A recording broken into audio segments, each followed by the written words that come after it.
E3.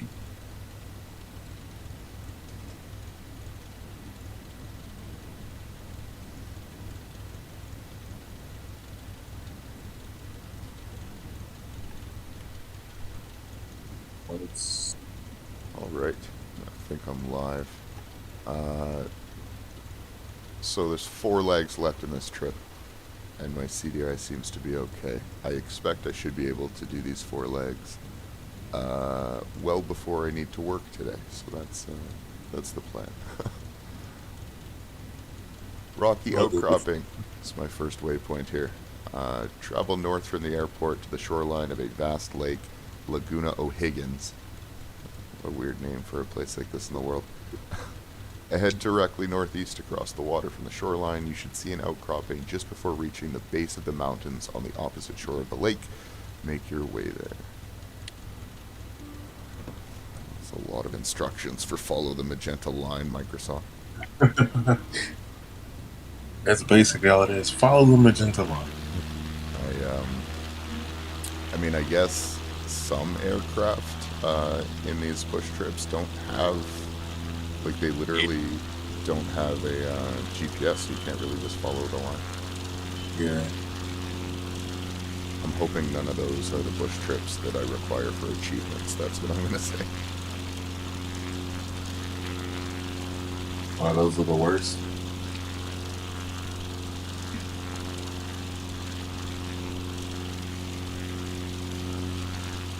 I set up to Ted Stevens. That's not good.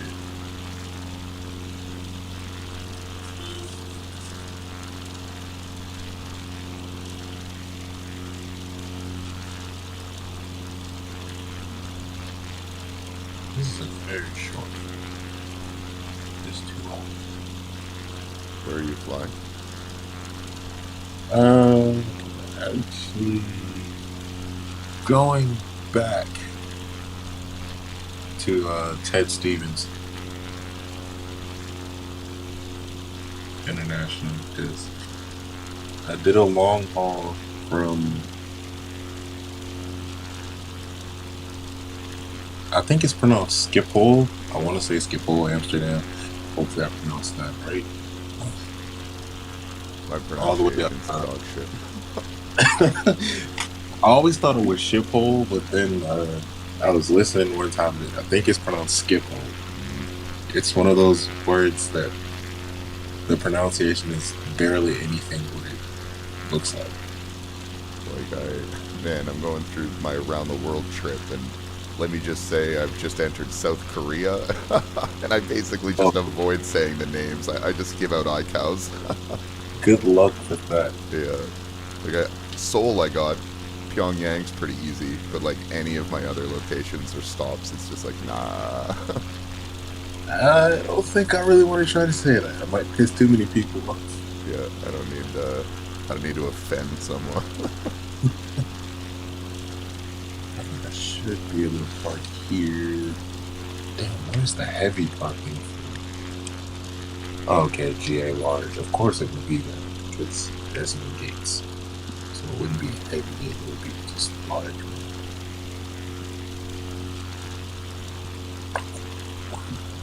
I was actually up here when the 77X was coming back from the Dubai Air Show. It was nighttime though, so I couldn't see it. I don't know what the placeholder was for it. 77X. I don't know. You're more familiar with these airliners than I am, man. Well, that's the newer 77 that they've been working on. It was supposed to be out this year, but COVID happened, so.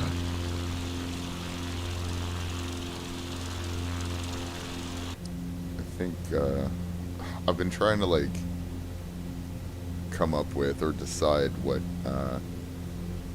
like add-on aircraft I want to get first. Once I get my thing, I'll switch to PC. There are a lot of like high quality options, and I really just don't know what to do. Yeah. I don't have the money to drop like all of a sudden $200 on a bunch of high quality aircraft, right? So I gotta like pace myself a bit. Yeah. Luckily for me, I'm a PM. Ugh, I always fuck up that name. PMDG fan. So Yeah. now with the partnership, even when I'm traveling like I am now, 'cause I'm all the way on the other side of the states away from home, at least I'll still have my aircraft that I have from them to fly. They're releasing that like really complex PC6 or whatever, right? Yeah, they did release that, I think. Let me Well, see. what I mean is it's on Yeah, it's on or the market. it's on the marketplace. Is it? I don't think it's the thing I'm thinking of. The really old school like triple prop one. Is it The the? Junkers? No, no, no. Because Is it the the? DC6 is a quad. Oh yeah, the DC6. So the DC6 is on marketplace. Is it just marketplace on PC? I believe it's both. There was some issues when it first dropped, but I want to say that they said it was fixed. I haven't seen it on Xbox. If it was on Xbox, I would have bought it for sure. It was. I'm trying to see if they put it back yet, because I remember they did take it out because they're trying to fix some stuff with it. You let me know because I don't remember seeing it there because I'm a big fan of that one too. Like that's the one with the doesn't it have like an engineering station or whatever? Yeah, it's like that's like really high detail. Trying to see. Because that's one of the ones I was expecting to pick up right away when I got to PC. So I mean, like if it's available on Xbox already, that would kind of change my opinion a bit. Looks like we changed our heading to 084. Make your way east towards the mountainous peninsula in the distance. We're probably already there.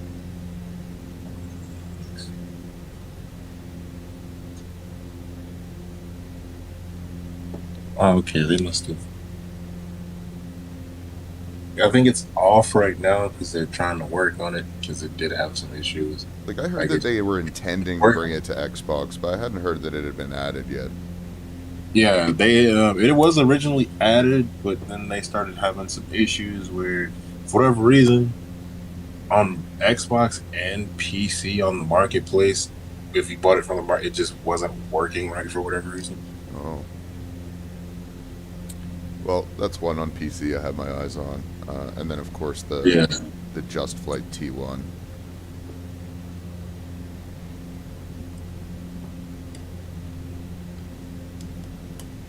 it's PDMG, so I know they'll figure it out. You sound like you've got experience with them as a developer in previous Sims, I guess. Um, a little bit of FSX, and then I mean not FSX, but X-Plane. Hmm. They let's just say them bringing that for like 50 or some dollars, whatever it is. Yeah. That's one of the cheaper aircraft that I've ever seen. 'Cause some of their add-ons in the past have easily eclipsed over 100. Holy shit. Yeah, I don't know, man. Like, some of them, like, if they're really high quality, I'm okay spending money, right? But, like, some of them are yeah. definitely overpriced. And then, like, PDMG is worth it. I mean, PMDG is worth it. and, They're like, definitely no worth hate at all, but then Zombie, he had a hard time spending, like, $40 on, what did he get? The T-45. But then he turned around and spent $250 on some Star Citizen fucking ship. Like, it. Well, what? Star Citizen is like a whole different beast, man. I mean, sure, but like you're paying $250 for a fake ship in a game that isn't even out yet. Like, oh my god, I can't do it. That makes me nauseous to even think of. Like, oh, fuck. My food security is not such that I'm comfortable doing something like that. I mean, everybody has their, like for me, I might not spend that much per se for an add-on, but if you tell me like there's a limited edition like diecast model airliner coming out and it's like $500, I'll drop it like I'm dropping like a penny on the ground. Oh, really? You're really into like diecast models? Yeah, Oh, that's awesome. I I'm kind of a minimalist in real life. The fewer things I have cluttering the space around me, the better. I think that's something I'm looking forward to in VR. Anything I want, I could just like make virtually, and then I don't have to worry about making my house all cluttered. Yeah. That's cool. I've seen some people with some ridiculous collections of like models and things like that, and it fascinates me. I tried to build a couple when I was younger. I just never really caught the bug. Yeah, it's as some of like some of adults have said it when I was growing up, it's what you would call, I guess, an acquired taste, but in a different aspect, of course. I mean, I kind of liken it to probably the experience a lot of people get with Lego. Like, you get adults with really complex Lego kits, right? And the idea is it's just this really intricate, finely detailed thing that you can put together. And that's, Yeah. yeah. You guys choose airplanes, and some people choose fucking Disneyland or whatever, you know? All right, Mountain River. To the north, you should see a long water channel ahead of you, and make your way down its eastern coast. You should soon pass a river running into the lake from the bordering mountains. All right. I actually gotta fix one of them now because when I was moving, I accidentally dropped the box and it didn't break the engine pylon, but I guess maybe the glue was loose or whatever, so it came off. Hmm.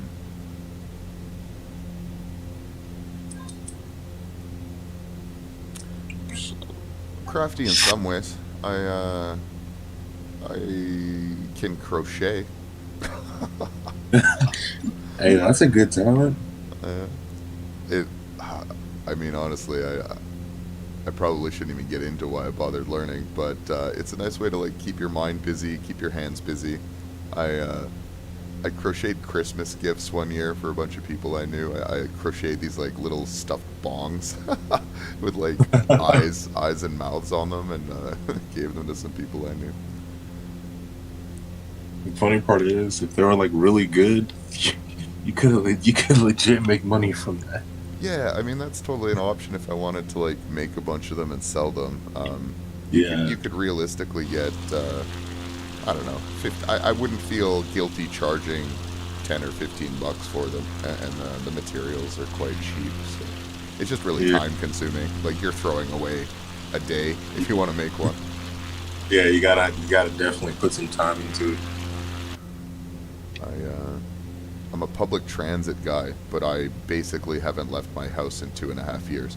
But being on the bus was like a good time to do that kind of stuff to keep your hands busy. But now that I'm at home all the time, I'm gonna crochet instead of play Series X? Like, are you fucking kidding me?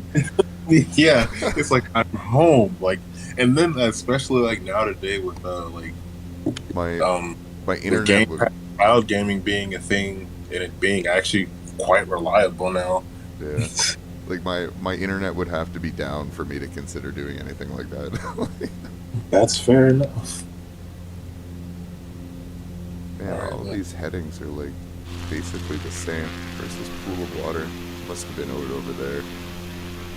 Shoreline of the lake. Maybe not. I don't think. Is this a lake? I thought this was a river. I'm so lost already. Fuck, man. Every time I think about bush trips, I'm like, that sounds like a great idea. Just a relaxing, scenic flight.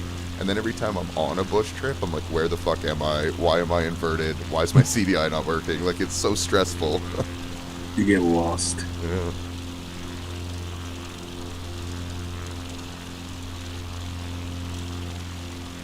Alright, I'm sitting here at Boeing Field, but I am seeing. Well, I'm pretty sure there's probably other aircraft that come in here because they have like really short runway twos. What the hell else would fly in a Boeing Field that would be like runway that short? What is this Boeing field? Is this different from the aircraft graveyard? I know that. Oh, Boeing Field. That's basically Boeing's test airport. why is this here? Why are you? You're not supposed to be here. You're not Boeing. Why are You're. you the way that you are? Yeah, it's like, yeah, why are you the way that you are? Why are you here? You're not Boeing. I would I want to. assume I would assume aircraft there are like static though, right? Like they're not generated based on traffic or anything, are they? Yeah, there are some static, but I mean, if there was like an actual flight per se, like a test flight, it actually does show up from what I can remember. Maybe this is the pool of water I'm looking for.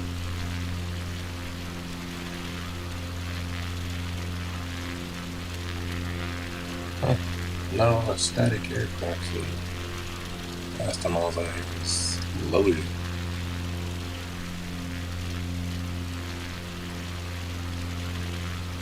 So, forest shoreline. You should see a shoreline up ahead holding a dense forest. Keep heading north along the coast and make your way there. Oh wow, like right on the coast is our airport already. One leg down. Well, I shouldn't count my chickens, I'm not on the ground yet. I was so certain I was going to finish this in one go. Oh, so sad that I didn't.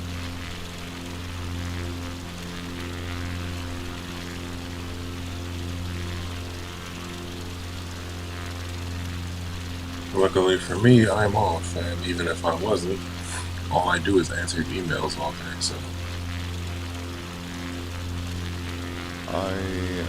I work, but I work from home, and I've got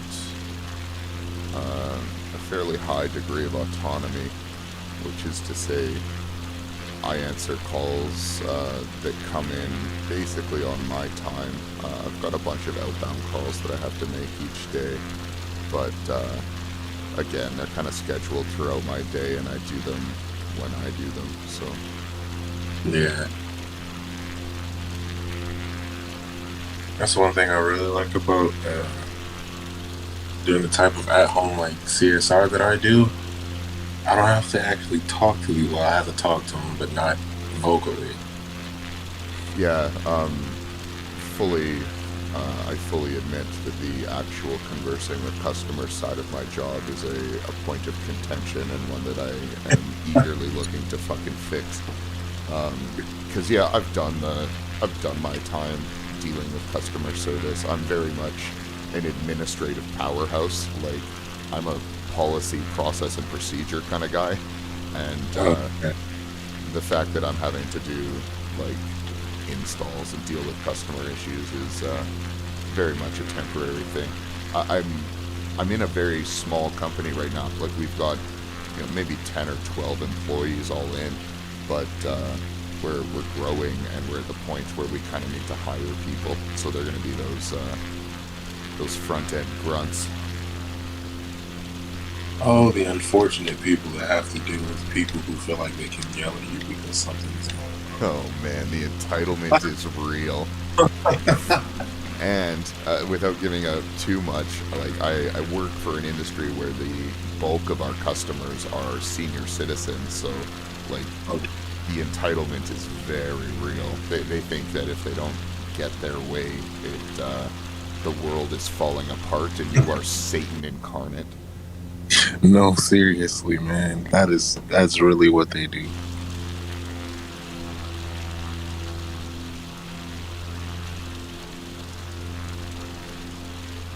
My biggest complaint, like what, solving people's problems, whatever. Like I'm happy to do that kind of stuff on that. But my biggest complaint is when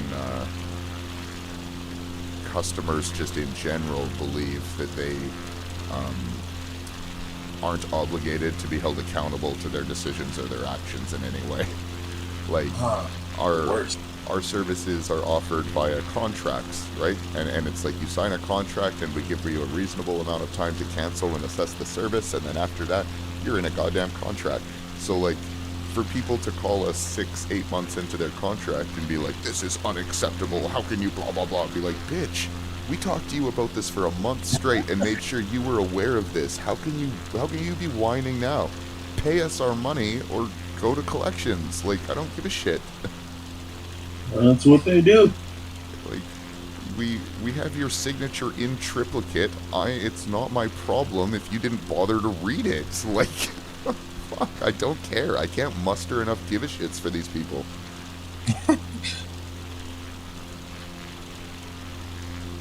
I know one thing I had to do is I was in the opposite end of dealing with customer service, and I am a person. I don't care if I have to pay for something. If I gotta pay for it, I'll pay for it. Right. In this instance, see, I hate our healthcare system. Are you in? Where are you? I'm in California. California. Okay. Yeah, I hate our healthcare system. This happened when I was in Virginia, and they essentially tried to charge me like $1,500 for an itty bitty shoulder X-ray scan, and me sitting in a room for like 2 hours. That's it. Sheesh. I looked at them. I said, I don't care what y'all do. I'm not paying that. You did not provide me any service for me to come out of my pocket. $1,500. Bullshit. One sec. Sorry, sterile cockpit. I'm trying to land without crashing. Oh, good.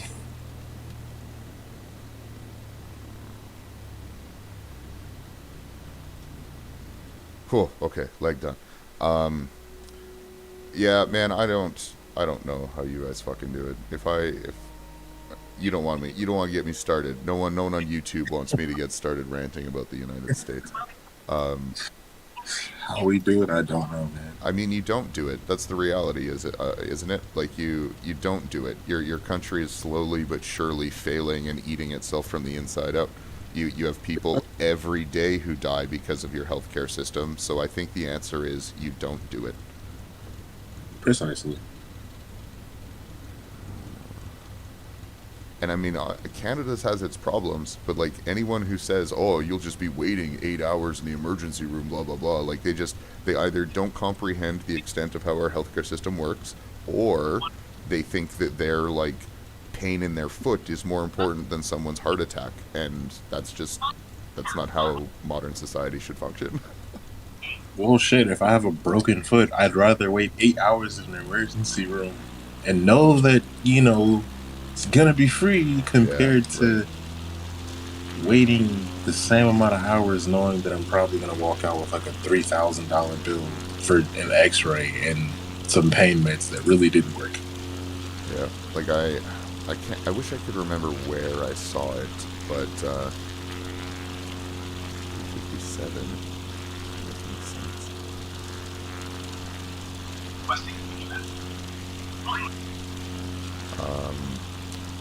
Sorry, I wish I could remember where I saw it, but there was this one story that I heard that just kind of like broke my heart. It was a guy in the States who, he like had a bandsaw accident in his workshop or whatever, and he ended up cutting off like 3 of his fingers or some shit. And even with insurance, he could not afford to save them all. And he literally had to choose which fingers he wanted or could afford to save. And like he ended up choosing his ring finger so that he could still wear his wedding band, and it was just like heartbreaking. I'm like, this is the world you live in. This is the greatest country on earth. Fuck me. Yeah. Yeah. Welcome to America. My CDI is not pointing at the correct heading.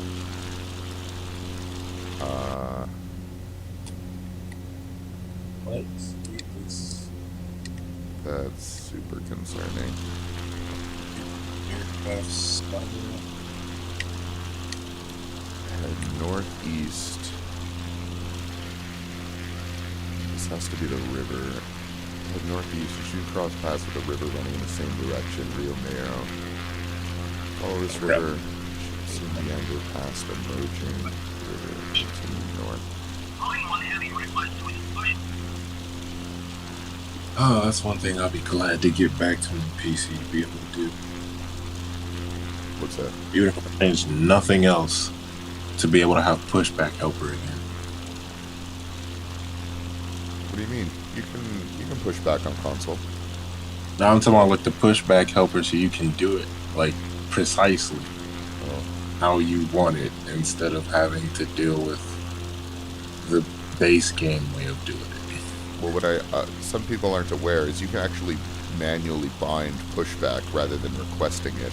So like you can bind pushback right, pushback left to controller bindings, and then you can just do it whenever you want. Huh. And all my technical smarts, I did not know. Yeah, I ran into issues where I was at airports that didn't have pushback, and I didn't know about slew mode, and I'm like, well, what the fuck do I do? So, yeah, my pushback is bound to right bumper down D-pad, and it'll just push my guy straight back. How the hell do you do? Should be in controls. Make sure it's set to all, and then search for pushback. Intriguing.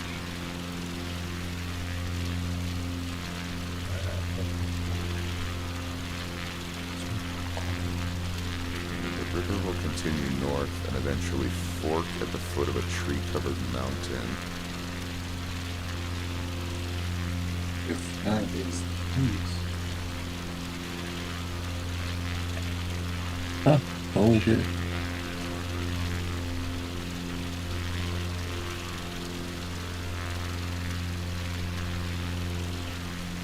Oh wow.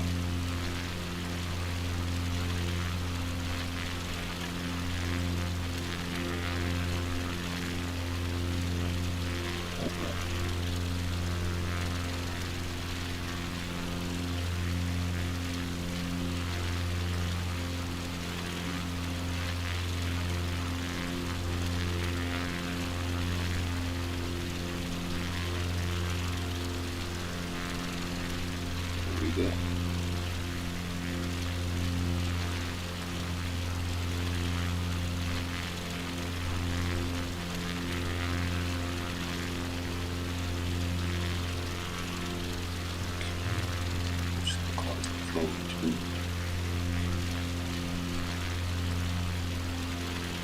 Follow the eastern branch of this fork.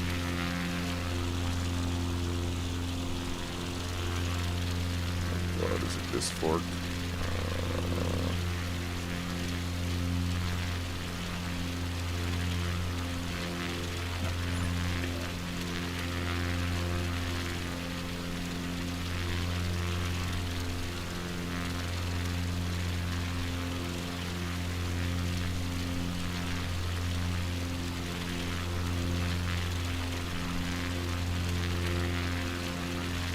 I mean, my CDI updated its heading, but it's weird. It doesn't seem to be pointing.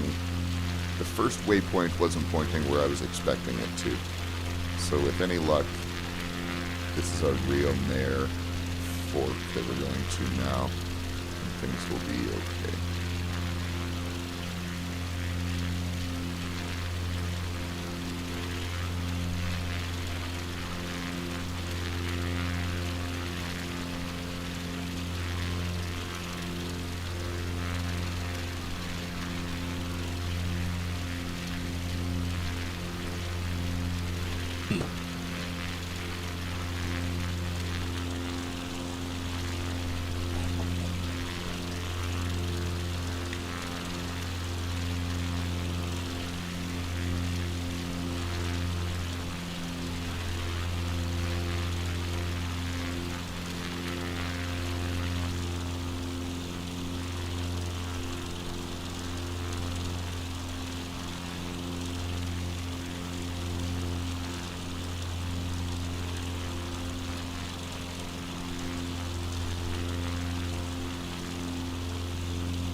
There's the fork I'm looking for. Okay. Sort that out.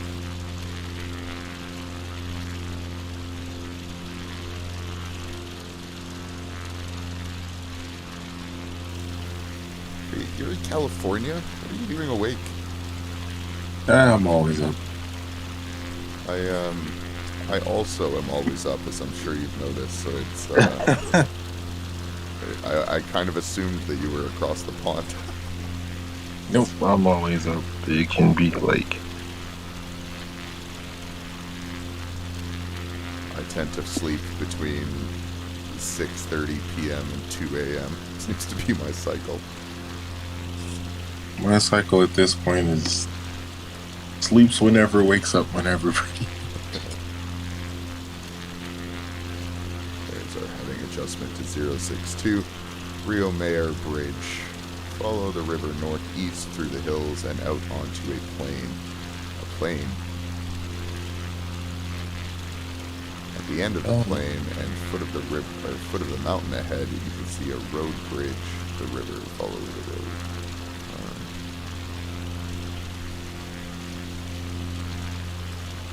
Oh, I should probably start the engines. No wonder I can't.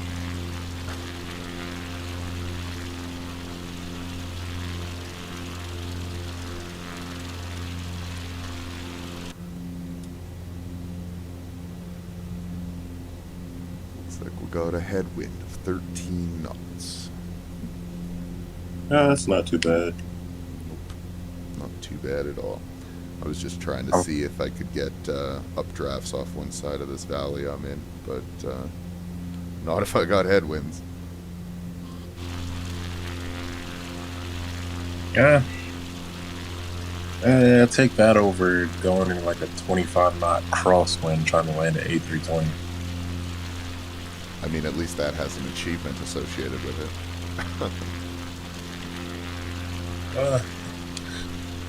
Yeah, after I went around like 6 times. And I was over Hawaii, so there's not really anywhere I can divert. Water landing, you just gotta sully it. Just give up. Yeah, I mean, I probably could have went to Oahu, but I would have had the same issue because the winds were like just all really strong around Hawaii. You just gotta watch that Gripperson video where he VTOLs an airliner with 250 knot crosswinds or some shit. I want to try that for the hell of it one day just to see. Yeah, I mean, I'm definitely gonna try it eventually. I don't know why I haven't. Mostly because I have other things to do, I guess. I'm very goal oriented. That's why I have like 210,000 gamer score. You put a list of goals like achievements in front of me, and like, Oh man, like I'm the kind of guy who will do things that I do not enjoy for the purpose of achievements, right? Like I will just grind a whole day away with the most shitty game you can imagine. like hey, go play Cyberpunk and get Right? full 100 completes. Yeah, Completion. that's a perfect example. Or like I'm not a multiplayer guy, so a lot of multiplayer achievements are really the only fruit that entices me to even attempt it.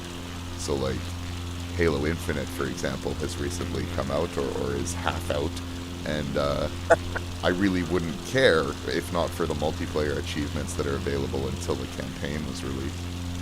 Yeah, that's all I'm really waiting for is the campaign. I don't really give a damn about the multiplayer. You know, to its credit, I'm not a competitive guy. I don't give a shit about ranked. I don't give a shit about balance, any of that. But to its credit, if you get into an Xbox Live party with like a couple guys you can chat with, it genuinely feels like Halo 1, like an old school Xbox System Link Halo 1 party, and it's a good time. It is a good multiplayer.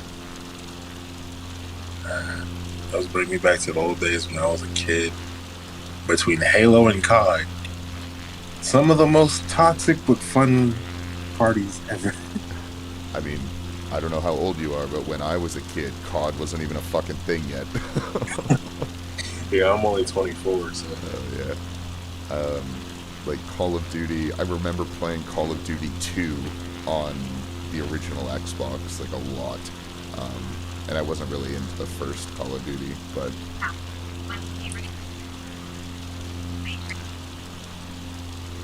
I just want to know, like, who was sitting there one day and was like, you know what? I'm gonna fucking make this fucking war game. We're gonna see where the hell it goes. I mean, it wasn't the first of its kind by any means. Medal of Honor was around and was kind of the king of the hill for a long time. Yeah, Medal of Honor was always that was my go-to before I really got into college.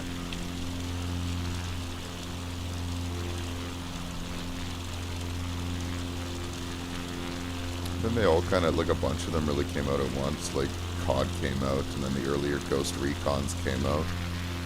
But I'm surprised people still remember Ghost Recon. especially after Breakpoint, everyone wants to forget. Don't we all?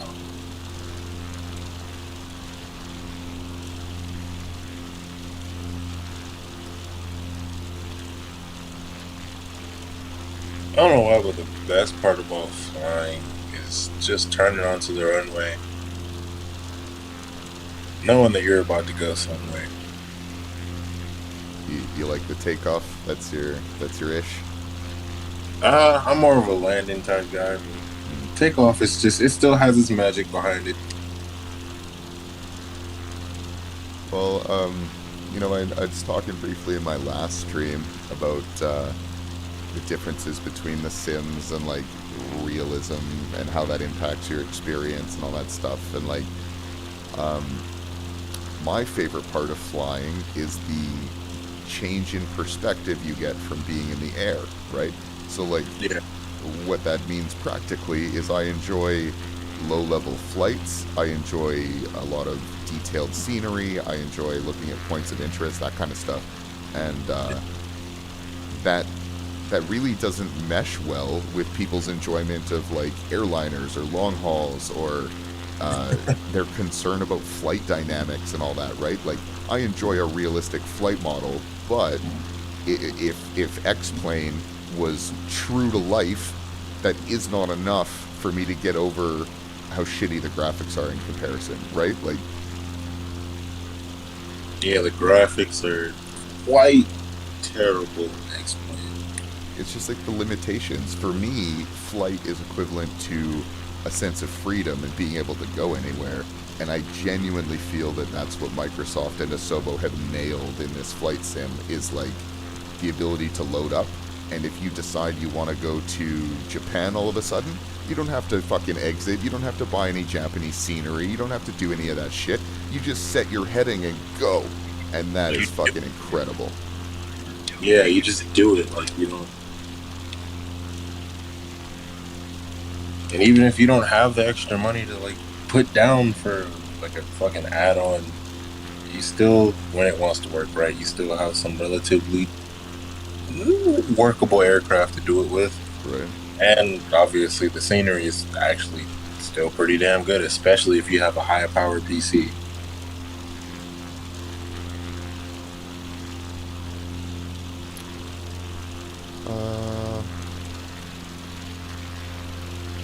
I'm lost.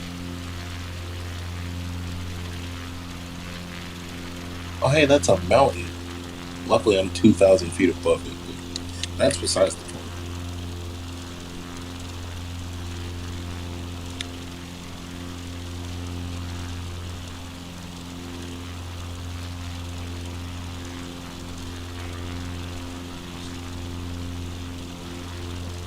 Holy hell, downtown Seattle looks nice.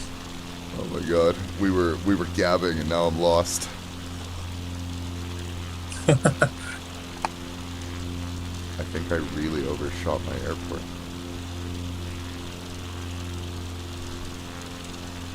I don't even know what altitude we're climbing to.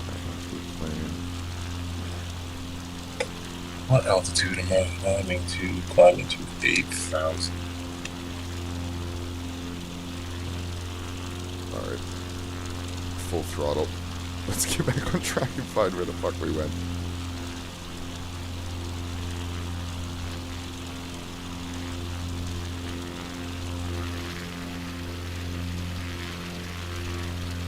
I don't know, the best part for me, especially in a long haul, is if I happen to be coming at night, like in certain areas, I do have a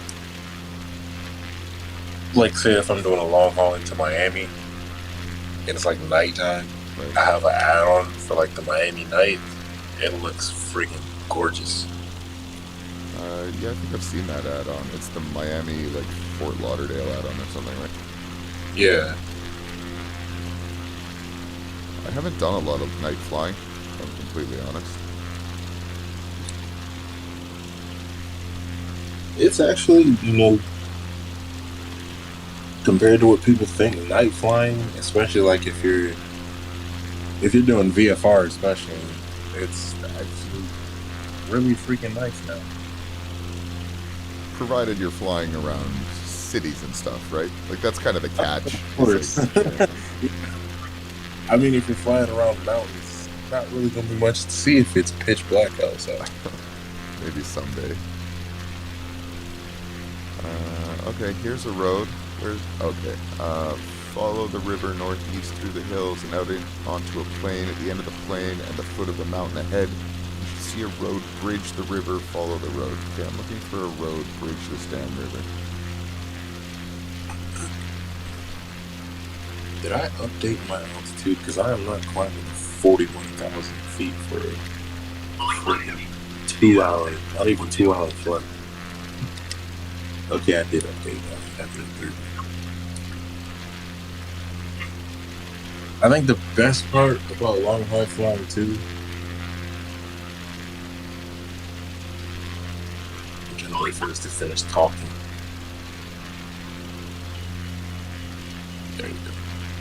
I think some of the best parts about long haul flying is when you're going over certain areas where you probably wouldn't be able to do a VFR flight at, like say over like certain parts of the Andes and stuff.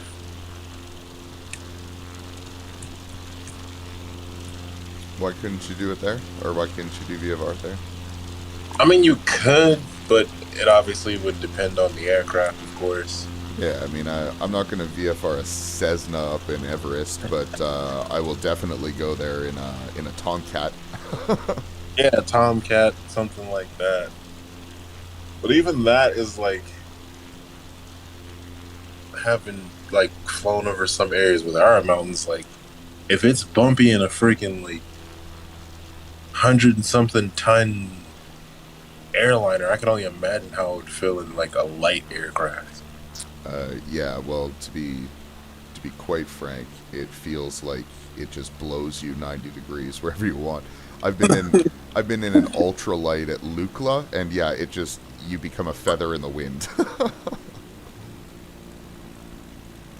Because I don't typically fly like light aircraft that much.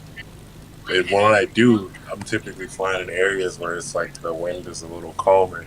But I can only imagine just having like a little teeny like Piper or something, and it's like have like a 20 knot crosswind. Yeah, Not even you really just kind strong. of get blown over. Yeah, not even Oh, something like really strong. Just something like a 20 knot crosswind. all right, I found my airport. I had to backtrack a bit, but I found my airport. 2 legs down.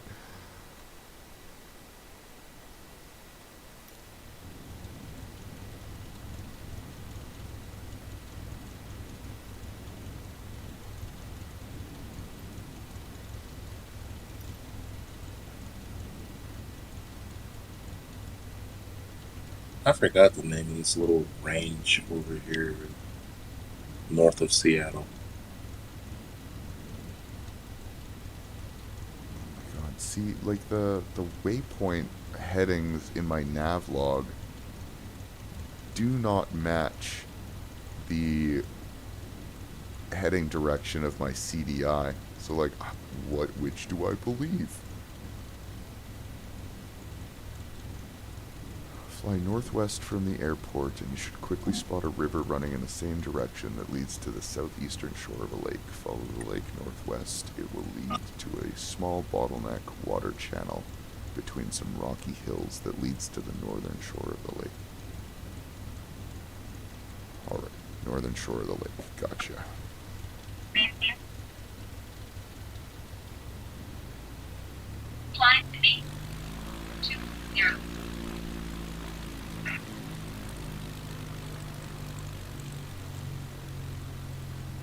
I was about to say this thing is climbing fast to be fully loaded, but then I just remember this is basically a ferry flight, so there's nothing but fuel.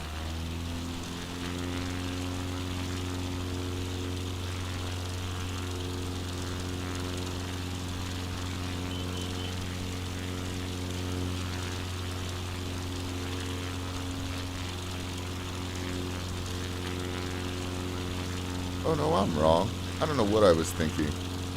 For some reason, my CDI, I thought it read heading 390, and now I'm realizing that that isn't a real thing.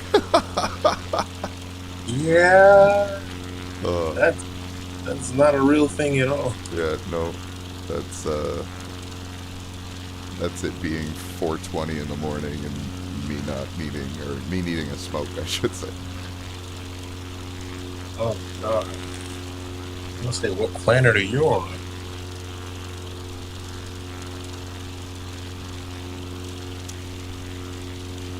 Yeah, that's some non-Euclidean geometry shit.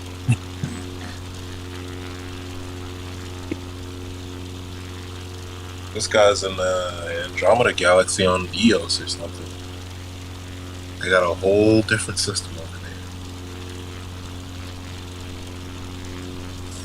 Wonder what it would be like if we were on a planet that had like two different magnetic fields or something. Like you had to adjust your magnetic heading based on which side of the planet you were on.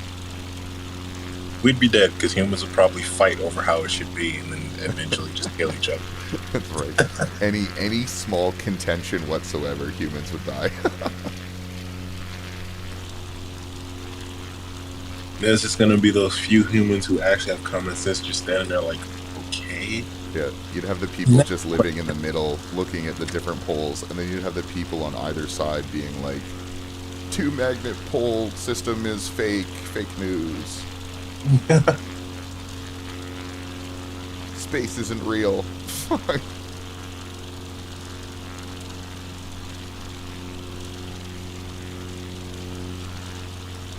I wish that I could live long enough to see us do interstellar space travel, but that won't happen for another few hundred years.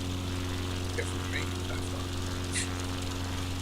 Yeah, I mean, it's hard to say. We don't really have any viable ways beyond generational ships to go to other stars right now. But, like, it's one of those things, right? Once it happens, it'll happen quick. Like, Yeah. Oh, look, we can suddenly move faster than the speed of light.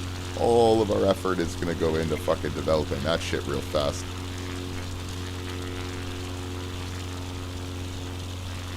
But Yeah, it's all a pipe dream, man. I mean, most of us are going to be underwater in 30 years, so fucking whatever. well, I won't be in California when that happens. Yeah, I mean, I'm fortunate enough. Well, no one's fortunate, but I'm in a landlocked province, so I don't got to worry about flooding like that. But everything's gonna turn to shit in another way. I'm just gonna move to Denver. It'll be an ocean view front property eventually. I mean, you're right, but you still need a place to grow food. Huh. Well, luckily I'm from the South and I just moved to California, so I know how to do that. I know how to create a whole like indoor garden and everything. Creating an indoor garden at an altitude of Denver, Colorado for a population of 350 million people is going to be pretty tough. With the 350 million people, we're gonna survive. It's just like I live in Alberta, right? And we're all crops and farmland and oil, and I think we had our harvest last year was 30% expected yield or some shit because of the droughts. Yikes. Yeah. I think we're going to notice our food prices are going to spike here in the next 5 years, and then in 10 years we're going to notice some serious food scarcity. That's my prediction. And I say we as in a global we. Canada and the United States will pay an extra $1.50 for a Happy Meal. But other places in the world are going to go through some shit. Yeah, UK can laugh all they can, but it's gonna happen to them eventually. Yeah, I No, mean, with Brexit, the UK, it'll happen in the UK first. But I mean, like, uh, the food scarcity and stuff. It's gonna hit obviously Africa, all the developing nations, yeah, and then my prediction is in 25 years, we'll be looking at mass migrations of upwards of 500 million to a billion people, and then shit's really gonna hit the fan. but yeah, that's it. I'll move back to Africa with my Nigerian friend. Yep, just do that. Yeah, just Why? go back to the Because homeland. that land is nothing but resources. I mean, Literally. is it? If it was nothing but resources, all of the resources have been like, have been or actively are being just reaped by the white man, are they not? Yeah, they're being taken. like didn't Leonardo DiCaprio make a whole movie about blood diamonds? But I feel like it's probably some areas over there where like the tribes are where they dare not touch, despite them having guns. Because yeah, when you know the land around you, it doesn't matter if a person has a gun. Yeah, and I mean there are. Oh god, I'm getting some downdrafts here now. And there are definitely tribes that just haven't been touched, right? But I mean, it's asking a lot for me personally to go back to that like point in human history to like live that way. Like, sure, we can go there and maybe we'll survive, but is it really surviving? Like, I mean, I'm too much a product of the modern world. Like, oh my god. I'm a mixture of both. I'm a product of the modern world. But like I said, I was raised in the country part of the States, so honestly, that's really just the way of life for me. It's just And like it's no judgment at all, right? No judgment at all. Your culture's your culture, and where you live denotes what you have to do. But like, there are places in the world that keep their fruit fresh by basically refrigerating it in small little containers that are basically hardened cow shit. And like, I never want to live my life where I'm eating grapes out of a bowl made of cow shit, yeah, that's a valid point. I don't know.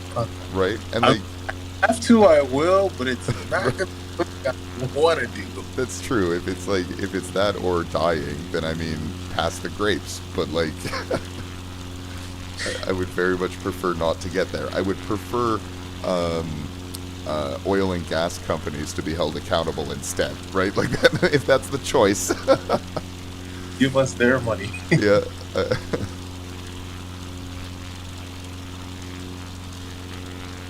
I am not a fan of the push for electric cars. Not to say they're a bad thing, but well, actually, yeah, to say they're a bad thing. Because what happens when all those batteries stop charging? So I get that argument. There is battery waste, but you know what's easier to deal with? A bunch of physical batteries are easier to deal with than a bunch of carbon in the air. Fair enough. That's my stance, because like, yeah, it has a pollution. There's a discharge, right? Like, it's not a perfect solution, but the problems it causes are easier to deal with than the problems that gas-powered vehicles cause. It's kind of like nuclear waste, right? It's the same argument. Nuclear generators, they produce waste that is, we literally don't have a solution for right now. We bury it, Yeah. like, oh, good job, you fucking idiots. But like, it is still easier to solve that problem than it is to like grab this fucking gas out of the air and hope we get enough of it. I mean, there was a solution, hydrogen fuel cell, but it's extremely expensive to make. So that's kind of the issue with that. Well, and I mean, everything I've heard with respect to hydrogen fuel cells and stuff has this like, and I mean, admittedly, I'm ignorant of it, and there's probably safety things involved, but like, I don't want any hydrogen fuel cell anything to be in the hands of an average person. Like I don't. I think hydrogen fuel cells, and I think like that car could suddenly explode. And maybe I'm wrong, but I mean, when you really think about it, I'm pretty sure there's like safety precautions in place for that. yeah. But yeah, I mean, I'm sure people it's like can't anything. people can't drive for shit. So unless they're gonna make cars like, unless they're gonna make the tanks extremely reinforced, Yeah, it's just like I think about you know, Fallout, right? You think about the game Fallout, where once upon a time they had this like nuclear age, and they were thinking that everything could be powered by nuclear reactors, and like that's that's just not reality. You can't give the average person like nuclear ready material like that. that's not gonna happen. But It's not. I don't know. You know what they've saying. You know what they've been saying for the last 70 years. Fusion energy is just a few years away.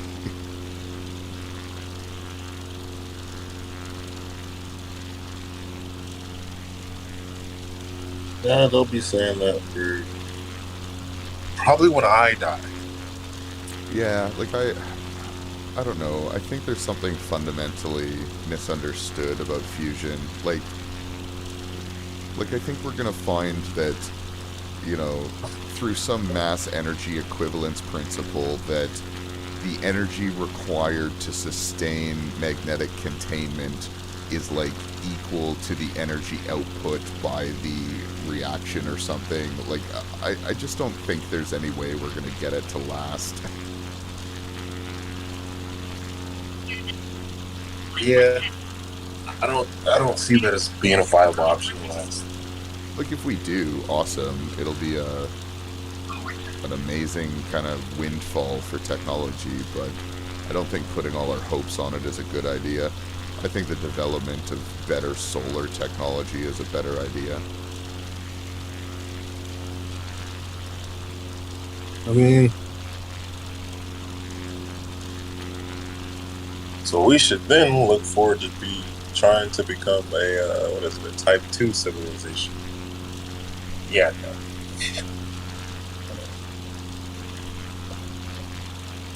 I think the universe would come to an end before we finally reach that point. I mean, Too fair, much but power. we don't need to Too much- like we don't need to take up all the power of our star. We could just like make some effort towards bettering solar cells.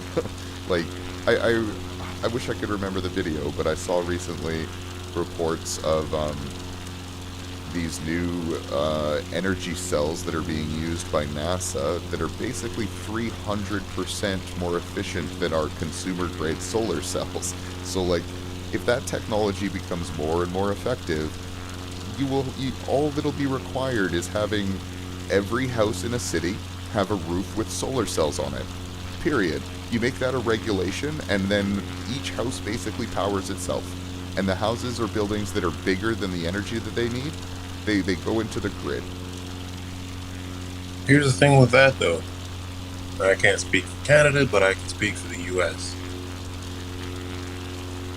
They can't charge you per month for that.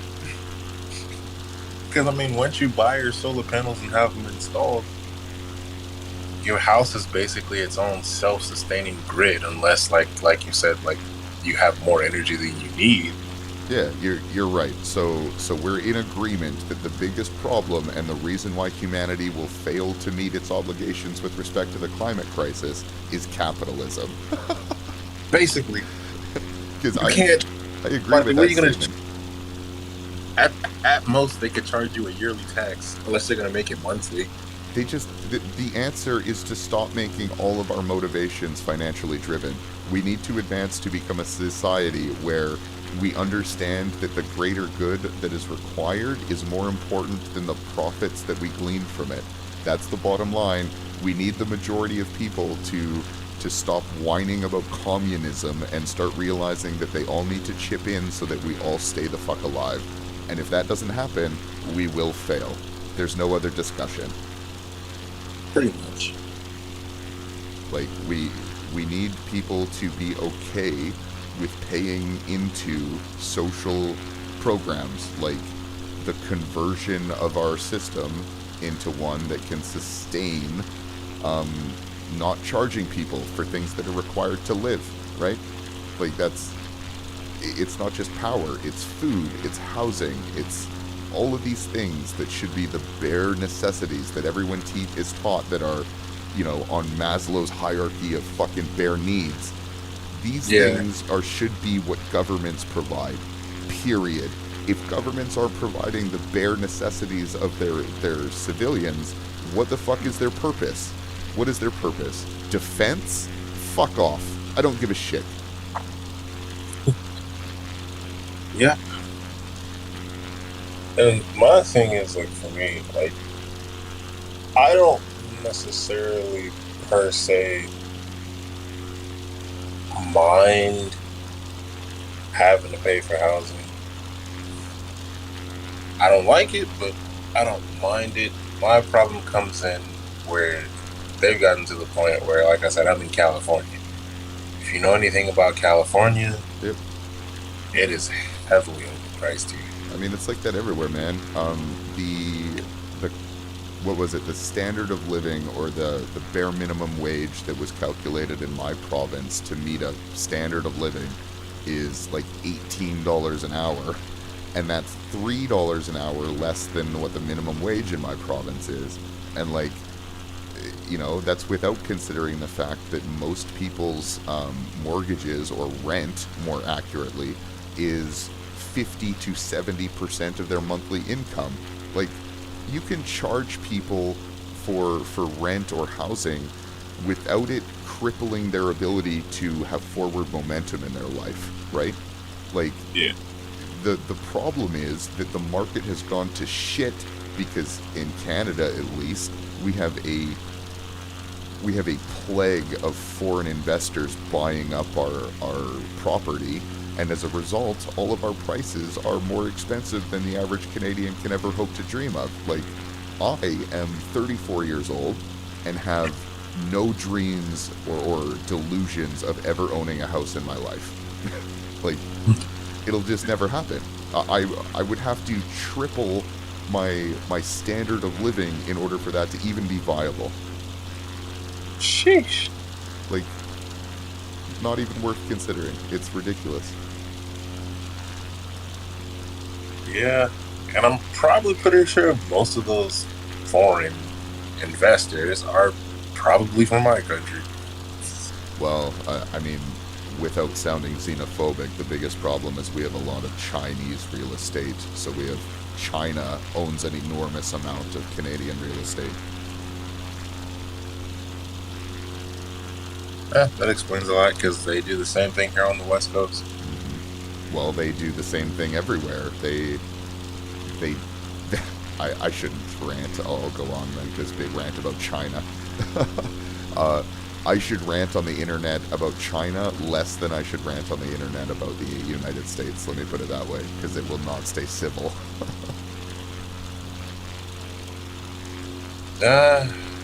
Crazy as this sounds, I'd rather put up with China than my own country.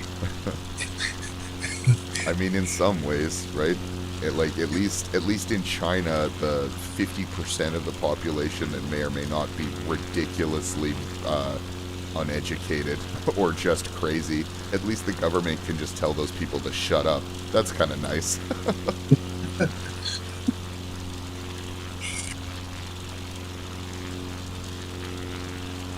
Alright, so we just passed over this pool of water. Our waypoint now is Rio del Salto Fork, heading 332. Head north of the pool of water, you will quickly see a river you can follow. It should soon lead you to a fork with a branch running west around a mountain. Continue north. I've, like, climbed altitude like crazy. I kind of assumed that I was meant to go throughout these valleys rather than over this mountain, but look.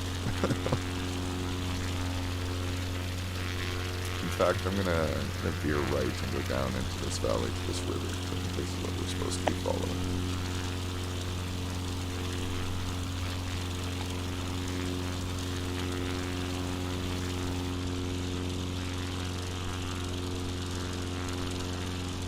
I seriously did not expect this little teeny console to be able to deal with this. Oh yeah, man. I mean, I've got a Series X, but the Series S is a whole other system. Like it is surprising what it's capable of for what it is. I have both the Series S and X, and I use Look at you, you bougie fuck. yeah. With me like traveling back and forth home a lot, I'm like, yeah, I'm not about to carry this giant brick. It's weird that you wouldn't just get a laptop for like the cost of both of those things. You should probably just get a laptop. I should. Which is what I was thinking about, and I was like, if I get the laptop, then I will give my niece and nephew my Series S. That's a good idea. You got a lot of. You could also like scalp that shit and make money probably still. Probably. Because my friend in Mexico, he was like, yeah, they're still having trouble getting them over here. So, like, you could literally ship it here and charge, like, 1,500 US and nobody's going to bat a fucking eye because they want, like... Yeah, I lucked out on my Series X. I kind of fully expected to wait to get one. I wasn't really in on the hype, but I saw a random article on my news feed that said that pre-orders had gone live, and I just kind of went to the article and followed a couple links, and the next thing I knew I had one pre-ordered. Like, I didn't have to wait in line. It was just all very smooth for me. I didn't run into any issues at all. I lucked out big time. I just happened to be sitting there one day and I was like, damn. Because I got the Series S, and, like, being in LA, they sold out. Like, that Series X sold out fast. And I was just sitting there one day, like, looking on Target, and it was like, oh, we have like 4 Series X in stock. I was like, oh, Yes, I please. already Series S, but fuck it, it's right there.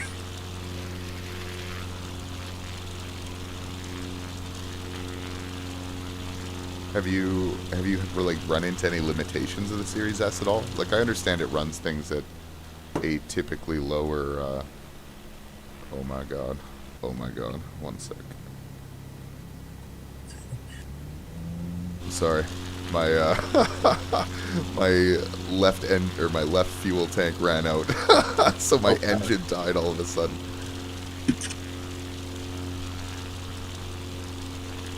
Oh, that gave me a heart attack. Thank God I know where the fuel selector is in this plane. Oh shit.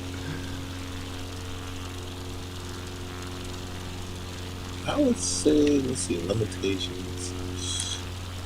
I would say the only limitations I've ever run across Is when, like, say if I'm flying over like New York or something. Man, it's like the same limitations as any computer. I don't know, it doesn't get louder. But it's like, it's basically akin to, like, you know, a lower level, like, PC that'll be running it. So where it really won't have any issues. It's just the draw distance. Right. Like, instead of like being able to see stuff that's like maybe like 50 to 100 miles, not even that far, like say 50 miles out. Like, if it's like a really big city, instead of seeing the skyline 50 miles out, you might see like say 20. You might have to wait till you're like 20 miles up before it starts to like slowly pop in. Right.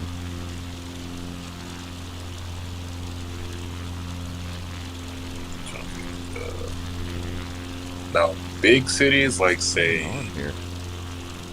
Tokyo, Los Angeles, New York, and stuff, that, yeah, you'll definitely see it there.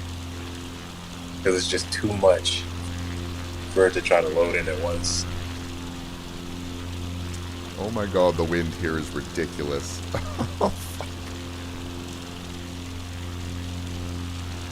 Are you getting blown left and right? Yeah, I'm like kind of low in this canyon, and the walls are kind of really close, and it's just battering me back and forth.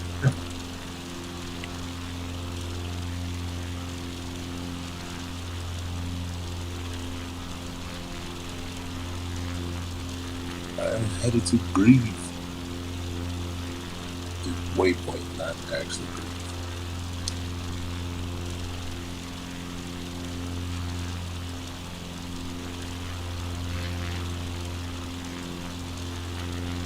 I willfully don't understand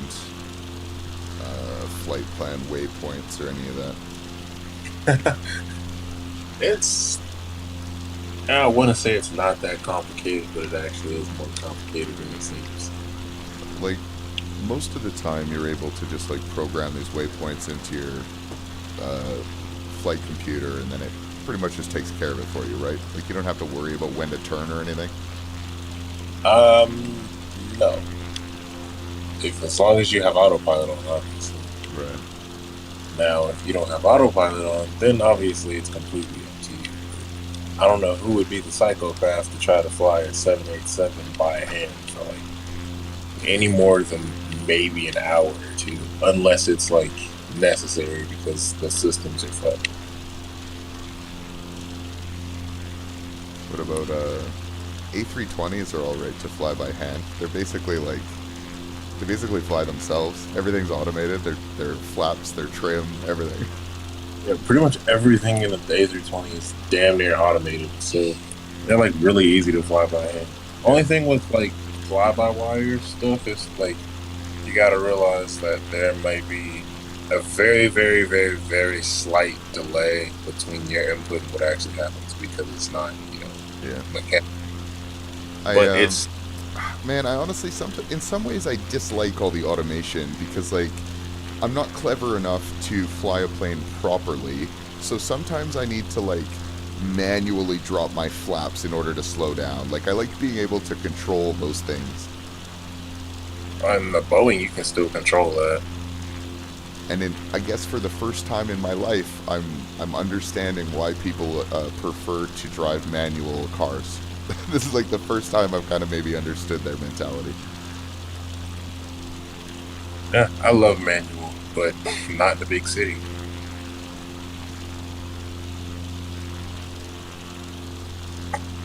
Manual cars are best if you live in like say a suburban to rural area, because if you live in a city, that is not bad. Yeah. Okay, so when my heading adjusts to 053, it's going to be the last leg, and I should be keeping an eye out for my airstrip.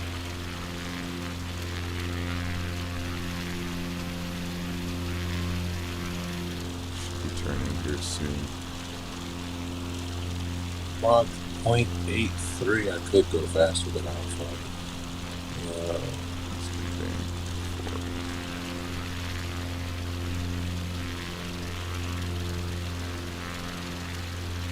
Yeah, there's the fork. Okay. Oh, about to put it down for the third leg of this, finishing up this trip.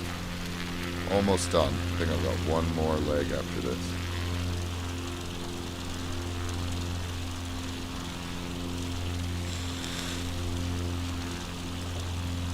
I still have around 400 nautical miles.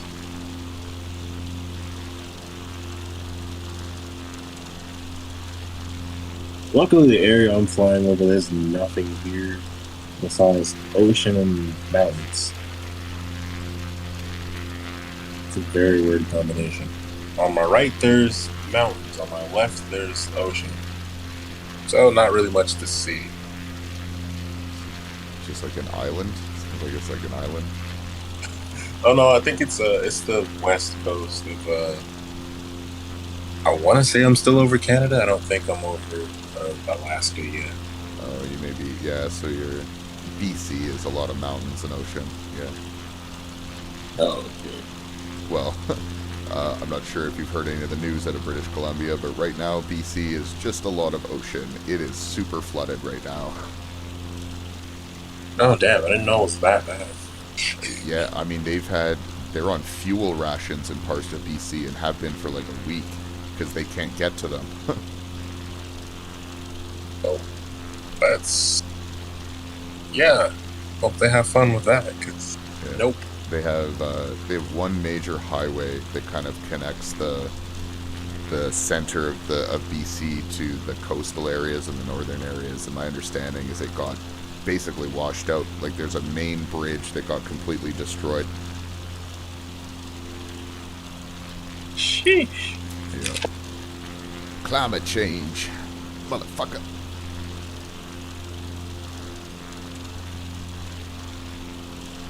I'd say let's go live on Mars, but apparently Mars has a substance that if you inhale it, it'll feel like inhaling glass shards. Teeny glass. Yeah, that's really just the fine dust on Mars. The same thing with the moon too. Apparently the astronauts that came back, it was on their suits, and apparently when they took their suits off, they breathed some of it in. Yeah, And it's like fiberglass. that's not a very pleasant experience that I never want to. Yeah, no. Yeah, I mean, I promise they'll solve the breathing fiberglass problem before humans go to Mars. The real problem on Mars is like you can't just go to another planet. Like everyone's like, oh, we'll just go to different planets, it'll be fine. Like you can't. Earth is made so that we can live, just wake up in our bed and go about our lives, right? If you go to Mars, your whole day is spent making sure your blood doesn't boil. Like, Pretty much. Your whole day is spent making sure you don't boil, you don't freeze, you don't breathe in fiberglass. yeah, like it's a completely different life. You can't just go to Mars and be like, I'm gonna play Star Citizen on Mars. No, your whole day is farming potatoes, you fucking ignoramus. Like, That's not even to bring up the fact that what if there really is something on Mars? yeah. And we go there and they're like, hey, get the fuck off our planet. Yeah, we saw what you did to Earth. Fuck off.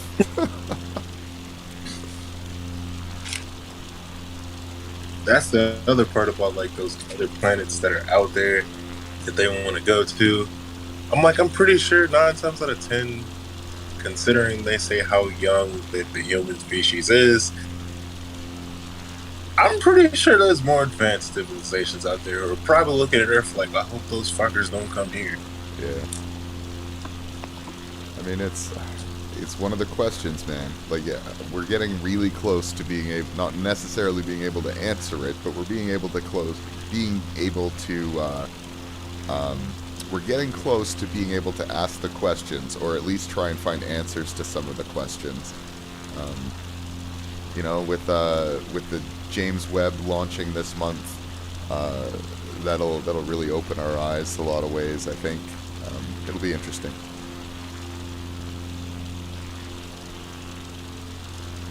Yeah.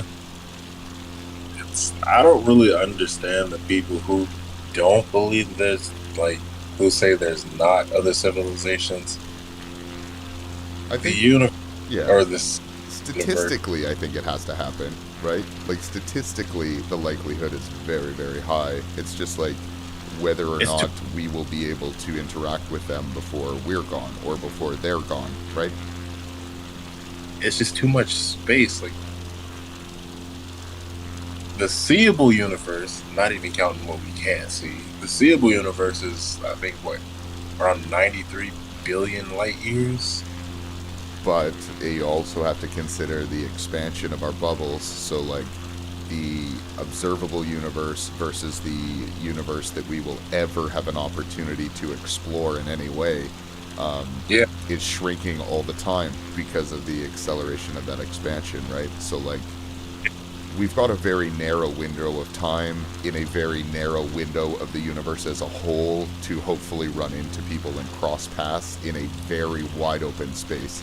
And, like, if they exist, my biggest skepticism is that, like, the likelihood of us crossing paths is probably very slim. Which for them, they would probably be happy about.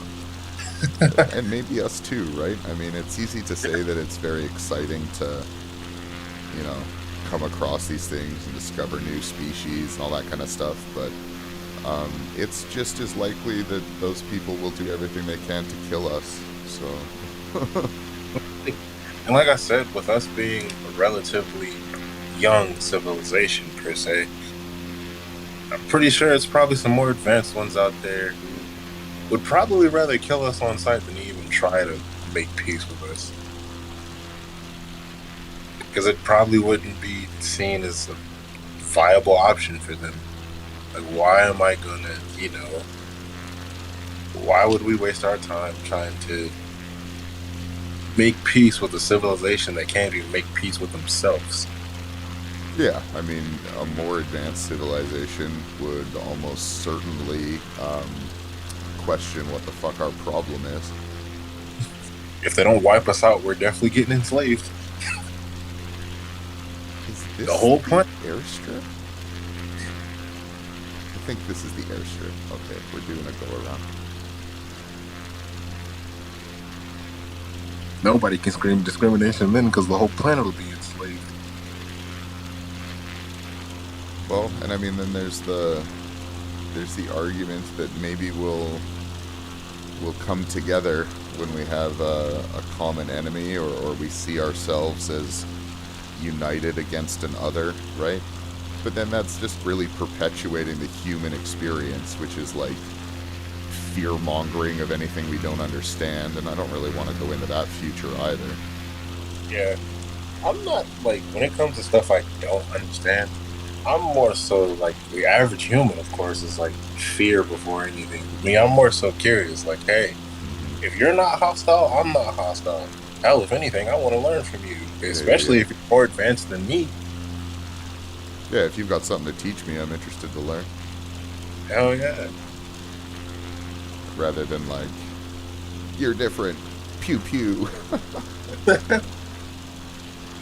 But I mean, by that volition, I'm not a military strategist or anything. Maybe there's a reason people think that way, and I'm being not cautious, and I would be taken advantage of. Like, I don't know.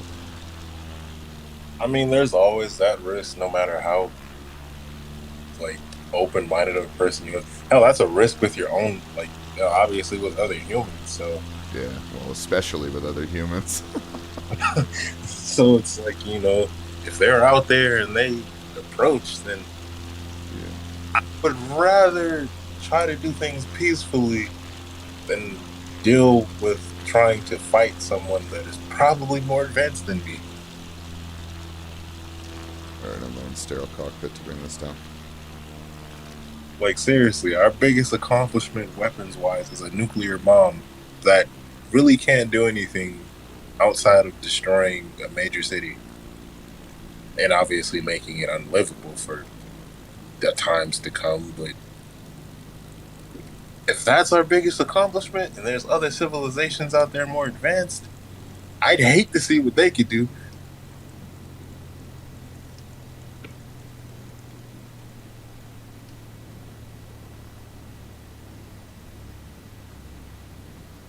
And we're down. Perfect. Yeah, like I agree with that sentiment, and there's also the consideration that a more advanced civilization could very easily destroy our entire planet without any technology at all, right? Like, war in space is completely different. Why would you create some like massive nuclear warhead or some massive fucking bomb to drop when all you really have to do is change the trajectory of an asteroid, right? Like, all an advanced civilization would have to do is nudge a fucking asteroid at us and we'd be done. Pretty much. Like, Just they don't need special bombs. They don't need anything. Like, we could theoretically do that. If we just put a bunch of shit in space and moved an asteroid towards Mars, we would obliterate fucking Mars. Oh, yeah, Mars would be done for. All right. I think this is our last one.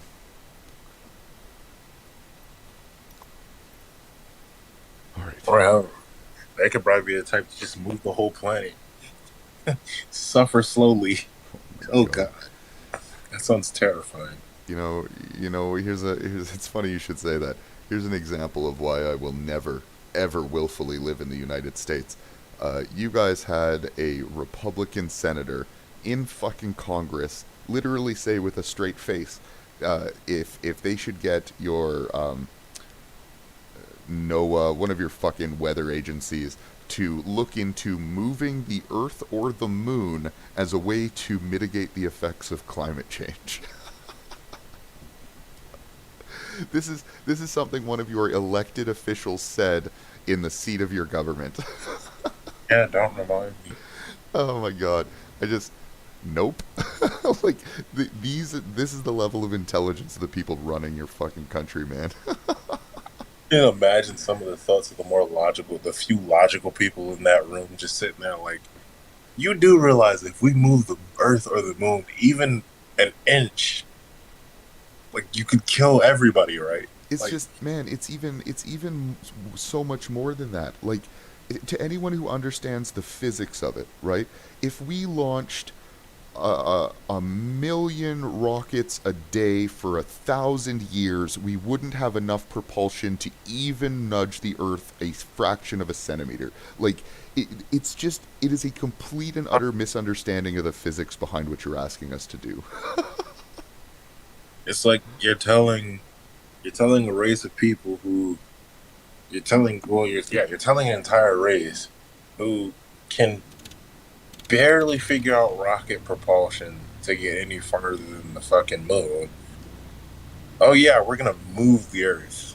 Like we understand the physics of it, but it's just not viable in any sane way. Period. Like you would consume a third of the Earth's mass in fuel in order to fucking relocate the Earth. Like you're just an idiot. Even still, that probably wouldn't be enough. Because not only are you contesting with the mass of the Earth itself, you're contesting with forces well beyond our control. Yeah, like you're also having to, accelerate or decelerate. I guess it would be accelerate the Earth in such a way that it pushes it outside of the sun's gravity or adjusts its. So yeah, we're hoping to accelerate the Earth enough that its orbit moves far enough away that the sun's energy is decreased so that the temperatures go down. How about you just walk to work, you fucking lazy shithead? Or if you have a need to absolutely use some wheels, use a fucking electric scooter or some shit. Yep, like there are options available to us that don't require fucking fantasies. I feel like, honestly, the only thing after a while that will probably use, obviously, like fuel, will be jets. Because let's be honest, nobody wants to risk a new technology, like per se, battery powered airliners when you're like 30,000 feet in the air. I mean, my answer to that is obviously the first iteration of fully electric airplanes aren't going to be carrying a passenger load of 400 souls, right? That's not going to be how it's going to work.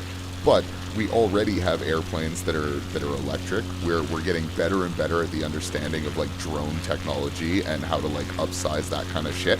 And I think it is only a matter of time before they're fully electric across the board. And it'll just be a matter of like working out the kinks before we apply it commercially, just like anything. I could see short to maybe medium haul airliners with it, but it would be a while before like long haul, like say planes that would go between Los Angeles and Dubai or Singapore to New York. Yeah, Because well, those are like 18-hour flights, and the amount of battery power you would need, unless we figure out a way to come up with a battery light enough, or imagine if the entire wingspan of a Dreamlifter were solar cells with 300% efficiency. Like that's what I was kind of talking about. Is once we get these technologies better, and you can get your planes above the clouds, they could just charge themselves, right? Like yeah. What is it? Because it would have to be like that, because there is no possible way you're putting enough of any electrical system in an airliner, and it would still be able to fly for 18, 19 hours. Well, or it'll change the way we look at things. Like you're right, maybe we won't put the long haul ones as our heaviest flights, but maybe the generation of automated electrical airplanes allows us to have many, many more of them that are significantly lighter, right? So we'll have 100 times the number of airplanes in the sky, but most of them aren't manned and most of them are just carrying cargo, right? Like those would be ideal for electrical planes. Yeah, I could see per se. I could see cargo being. I would still probably see at least for like the next 100 years, cargo planes still being manned, but not in the sense how it is now, where you're like behind the yoker You think on the 100 side. years they'll be manned? Man, I think inside 50 years we'll be looking at pretty much automated travel across the board. Yeah, probably, but It's there would just still be operators on board in any case, electrical system shit. it's just we have Uber filing air flying car taxi drone patents now, right? Like if they're doing that now, they don't think they're gonna wait a century to be able to have drone taxis, right? Like that shit's Well, gonna happen. I don't want to say in my lifetime because I'll probably die young, but like it's gonna happen probably by 2020, probably by 2100 easily. yeah. Damn, that 2100 is actually a lot closer than you think about when you think about it. Yeah, it's like we're almost as close to 2100 as we are like World War II. Yeah,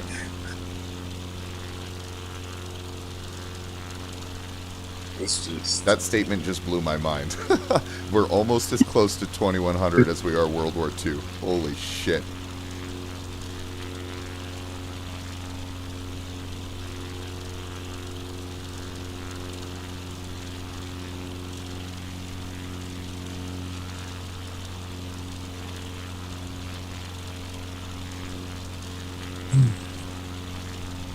it's just. Whew. I could not imagine a world where. Well, I could, but that would be a very anxious world for the first few years of when the time comes that pilots aren't traditional like behind the freaking yokers on the side stick pilots anymore. They're more so of, oh, we're just here in case the system decides to go batshit. I mean, they're kind of like that now in airliners, let's be honest. I mean, yeah, but they still have like, basically full control. Like, Full control is because available to them. I know as far as like Boeing, because I know somebody who flies the 787 for Air American. He says he and his first officer that he typically flies with on their routes, they usually hand fly all the way up to cruising altitude Yeah. and then decide to turn on like the automated stuff. Like they like literally hand fly, like I'm talking control the trim and everything. Yeah, but that's certainly a choice of theirs, though, right? Like the aircraft has the ability to do all that for them. Yeah, I mean basically almost any new aircraft at this point, even down to GA, like newer GA, not obviously not like older ones, like a 152 or something. Yeah. I mean, you can basically spend 40 grand on a Cub and have it come with ILS approach. Like, Yeah,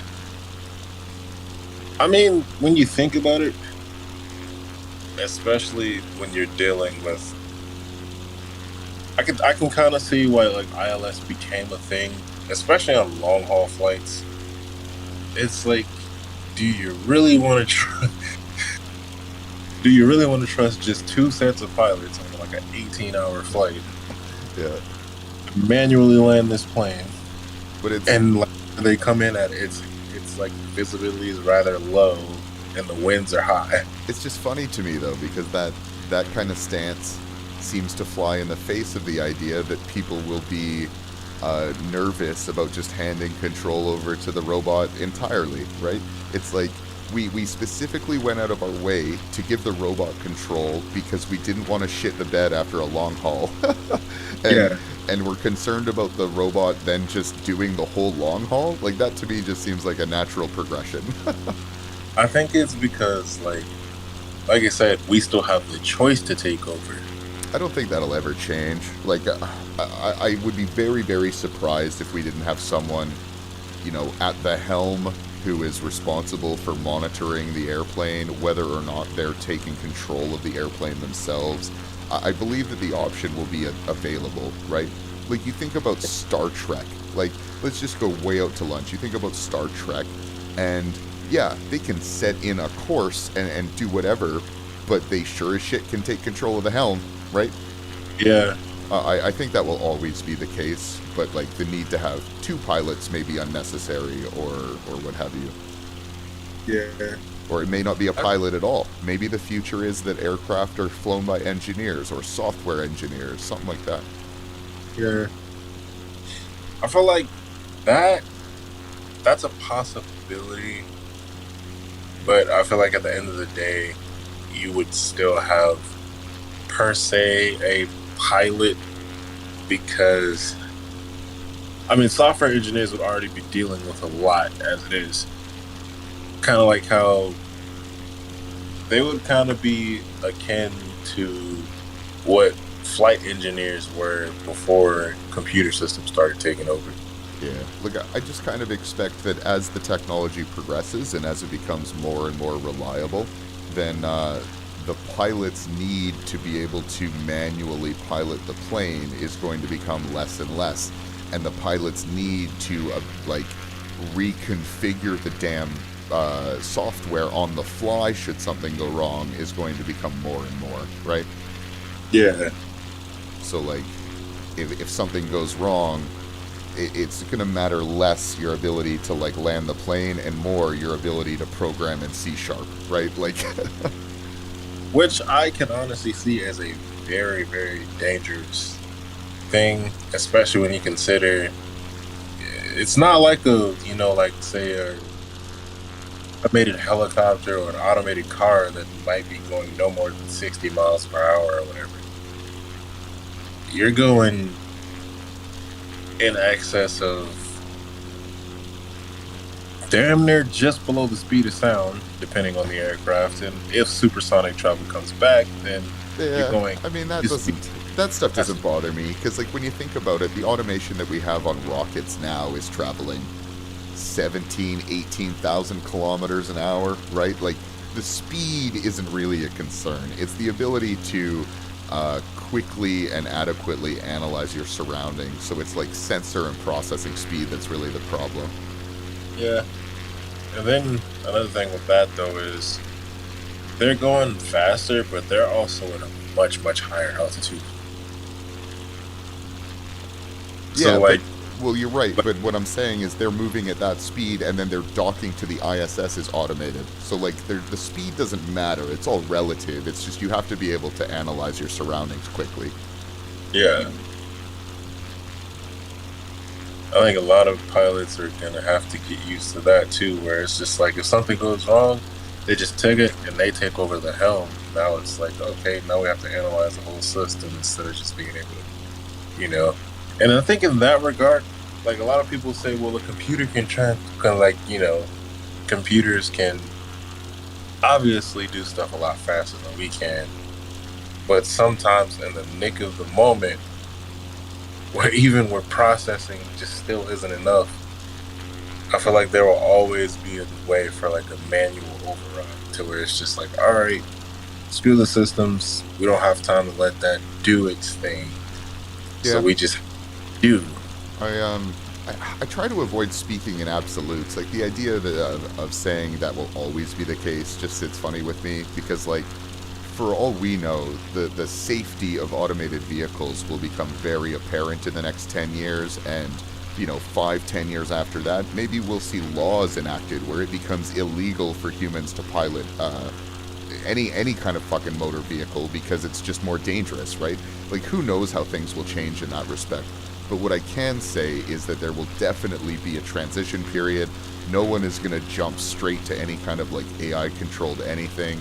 And yeah. I think it makes sense that we will probably have, like, a transition of the role in such a way that pilots are more cross-trained to be familiar with the software side of things. And that's kind of how it'll just be. Yeah. or we will bring someone back. You know, the pilot will be a pilot, and then the co-pilot will be a software engineer. You know, like something like that'll change. Or the flight engineer might come back. Yeah. Well, I always think again in terms of capitalism. So like, they don't want to hire more people; they want to make people do more things, right? Pretty much. So now instead of just being a first officer, you're now Yeah. you're now also you're also the flight engineer now. And they'll give you a Starbucks gift card as a raise, and you'll get your wearing many hats pat on the back, and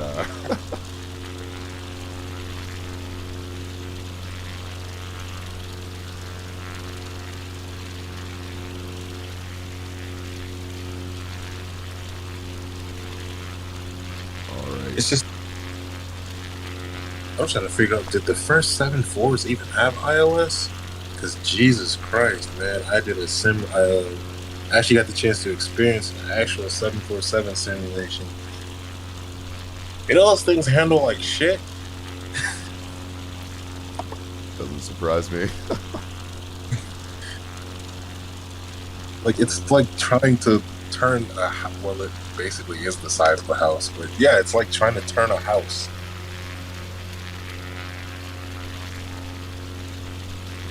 This is my 245 heading Isla Carlos Campos Archipelago. The lake bends to the west at the foot of some mountains. Follow the shoreline around and continue southwest. Up ahead, the rocky shores on either side of the river will narrow to form a channel. Make your way through it, and you should be able to see an archipelago in the distance. Make your way there. This is my second to last leg. I think when I land, I'm going to get an achievement, and then I can go for a smoke.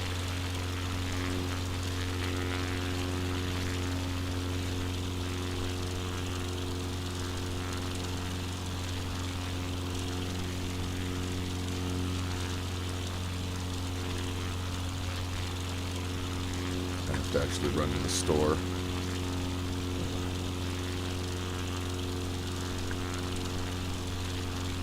That's what I need to do, but I don't feel like going around the corner for that. I'm such a bad adult. I hate doing adult things like going to the grocery store, doing laundry, all these things. They're just like the worst parts of my life. Yeah, I hate it. Especially the laundry part. Oh man, I hate laundry. Because then it's just you get all this shit out the dryer, you're just like, I don't really want to fold this shit, but I need it to be. That ain't even on the table. Nope. My laundry stays in the laundry hamper until I wear it. Honestly, I feel I've got that. I think most of us men are like that. Where it's just like, you know what? I'm not folding this shit. I'll just pull it out as I wear it. If I need to earn it, I will. If I don't feel like I need to earn it, I won't. I don't even own a dresser, man. Like I don't. I mean, I'm a hermit who lives in my house all the time, and like all my stuff is, you know, I wear some nice clothing, but like it's not stuff that needs to be ironed, and I'm not concerned about wrinkles or anything. Yeah. I got no one to impress. My cat has problems. She can fuck up. To me, it's like, I have a couple suits. That's like the only time I give a fuck if something's ironed. Yeah, I got some suits. That's the only time I fuck if something is ironed. If it ain't a suit, I don't give a fuck if it's ironed.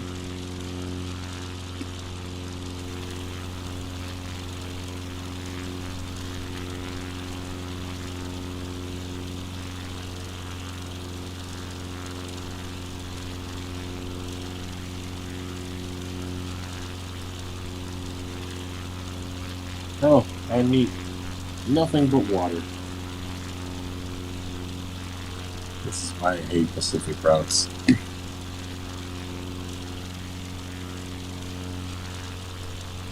See, long haul flights, that's what's boring to me.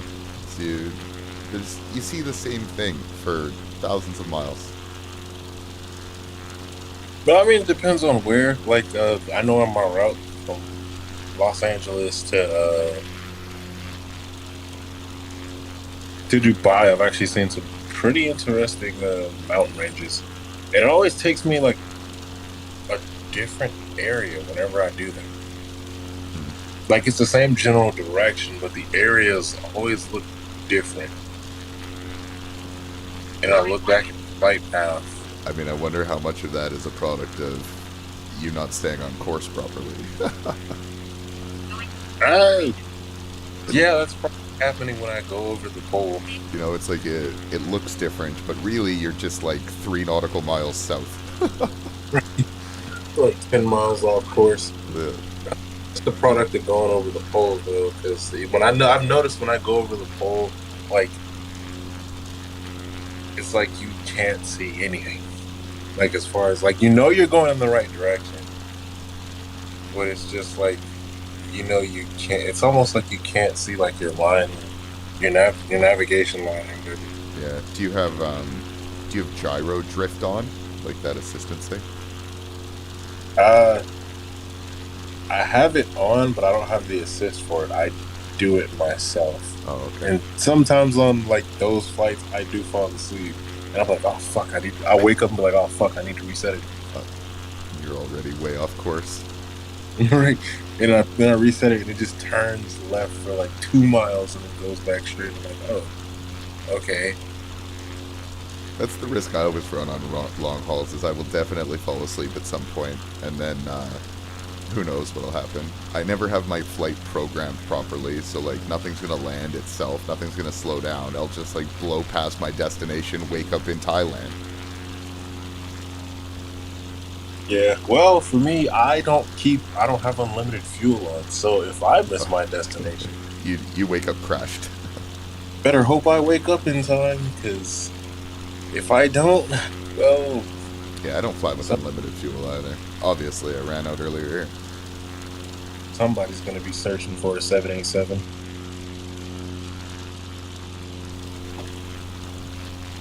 I think that's the good part about having a shared cockpit eventually, like actually in the sim, because on long haul flights, Is that something they're doing for sure?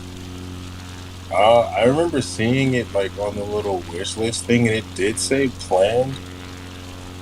I would enjoy that So- as well. I would just like, I don't know, like just set up a party with a couple people and just have like a long haul in an airliner and just, I don't know, shoot the shit as you fly. It would be really dope too if like you could have up to 4 people, so in like the long haul flights, or yeah, like so like on like flights 10 hours or longer, you actually do have 2 sets of crew. Have each of you with your designated roles or whatever. That'd be kind of cool. Yeah. So that if like the aircraft falls out of the sky, you know exactly who to blame. You caused us to crash. We lost hydraulic fuel. This is your job. Or hydraulic pressure, I should say. You were supposed to be monitoring the systems. God damn it. Look, We were man, supposed- my pizza showed up. I had to go AFK. I'm sorry. But no, that would be really dope. Now, see, then, like, I wouldn't mind, like, going back to flying with failures on, because then there'd be obviously another 2 people there, or a person. to take some of the blame. Or to make sure we don't fall out of the sky. But I'll take either or. I got eyes on runway. Yeah, I play with failures on. I must be an incredible pilot because I never really fail my airplane very often. I don't stress it. Like if I'm not in a jet, I throttle back. I make sure my propeller is at 90%. Like I pay attention to it. The biggest thing with a jet. Oh, hey, there's Anchorage Center, but I'm still fucking far out. But I am way too fast. the thing with airliners, mainly, is it would kind of suck if you lost an engine or 2, and you're going from say Los Angeles to New Zealand. Yeah, because now your closest airport is, I want to say, the Philippines, and anything between there and Los Angeles is ocean. Because the route that you go from Los Angeles to New Zealand takes you very far away from Hawaii. Yeah. you're headed south. You're headed southwest instead of west. Makes So if for you have an engine failure, I mean, obviously you do have the other engine, so you can still fly, but you're gonna be diverting quite a few hours away from your destination.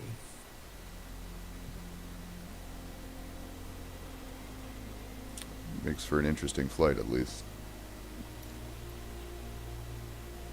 Yep, I've had it happen. But I was actually coming from New Zealand going to Los Angeles, and I had to fly. It was either fly back to what was it? Yeah, I think I was. It was either fly back to the Philippines, or I want to say it was the Philippines, or trek on and keep going to Los Angeles, or fly north for 3 hours to Honolulu.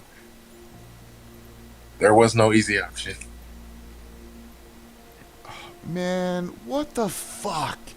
God damn it. I cannot stand the fucking bugs in this fucking sim. If they never add content to this sim again and all they fucking do is fix the bullshit, it will be the best news I've ever heard in my life. Like, I just landed, it finished my bush trip, and then I didn't get an achievement pop, and when I go back to my bush trip menu, it says that I didn't complete the leg.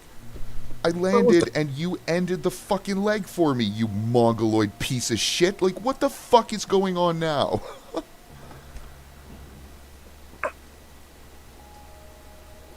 Welcome to the good life of simulators. The first 2 years, the first 2 to 3 years are always shit. Yeah, I mean, you clearly have more experience with simulators in general than I do. Can I look forward to this maybe not being horrible?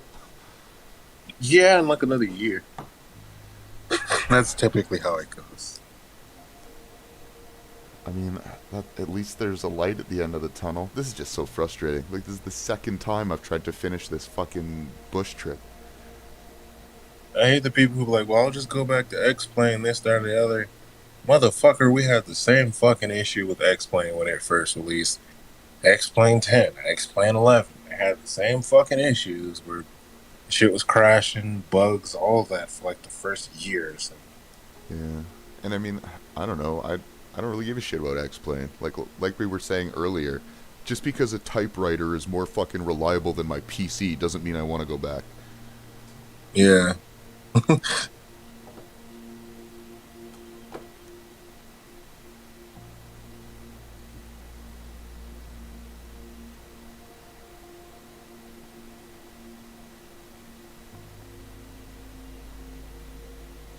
All right, well, for all intents and purposes, that was the entire bush trip.